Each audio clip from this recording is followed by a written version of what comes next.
And now for my next number, I'd like to return to the classics. Why do I love anime game intros? First, let me begin this video like a TED Talk. How do you entertain the player in the first moment? How do you say, yeah, your time and money was worth everything you're about to go through? Well, you drop one of these things.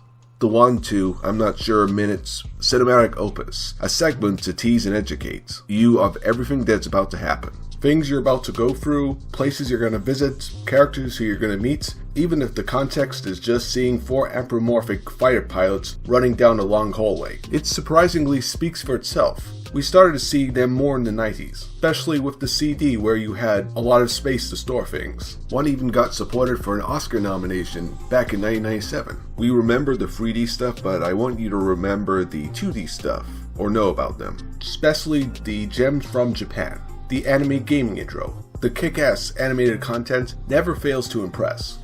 And one of the first to prove this is Sonic CD.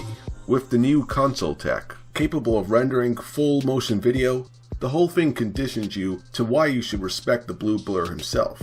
It was done by Toei Animation, along with Studio Junio, matching the pace to the energetic house-style soundtrack. There's even a typical soft, slow closing, just like in regular anime shows. Sega CD also gave the same treatment with the intro to Magic Knight Rayearth, which is really just the opener from the show. Still good though, but it's from fighters they really shine, such as Fighter Rival Schools. It works better in this genre because it functions as an introduction to the roster, giving you more motivation to play them than just looking at a simple selection screen. It's also the same with the Guilty Gear series. Guilty Gear X2, for example, uses the images to match the pulse of the heavy metal, fleshing out the characters' personalities and somewhat backstories a little more, and somewhat what they're about. Fits more seeming how they use 2D sprites in the game, giving you a glimpse into the lore and the world they exist in. Even video games that are adaptations of animes have joined in, where they've even had to one up or one down in your opinion, such as DBZ Budokai and those glorious Naruto games. There's some that outdo the eventual anime adaptation. Just check out Mega Man 8's intro. Behold the ones from the Blaze Blue franchise. I mean, look at these. No, in fact, feel them. They border on music video quality. Again, the visuals complementing the music and the music trying to keep up with the animation. Created by the talents of Studio Gonzo. I really wish I could tell you who's responsible for all these, but hey, this is just a video driven by opinion more than fact.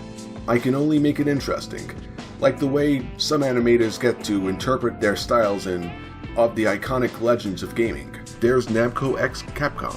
It's such a treat seeing one of the best crossovers in history, accompanied by the song Brave New World.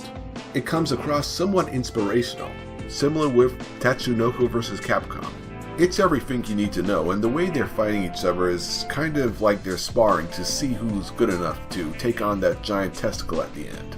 But they're just not bound to the fighters. They pop up in RPGs, visual novels, the list goes on, or goes off, because that's all I know of, including the one from Tales of Symphonia. You know you're in good hands when you start off with something like this. Some even done cheaply and quickly. All they use is a bunch of moving stills, but it's still very creative, including that with Macross 30. Once again, it's great to see the reworking of styles. Seeing the famous characters like this, to think they actually made chibis look badass.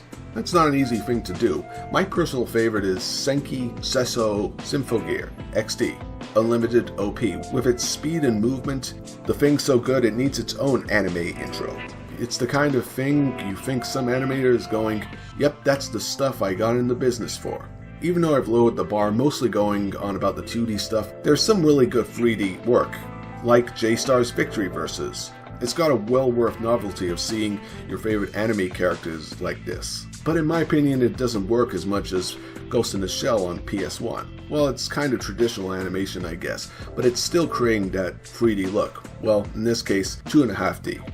And it's only until now I realized how sexual they made it. So that's why I like gaming anime intros. I hope that answered the question I guess I asked myself. But if only Smash had one. Take it away, comments.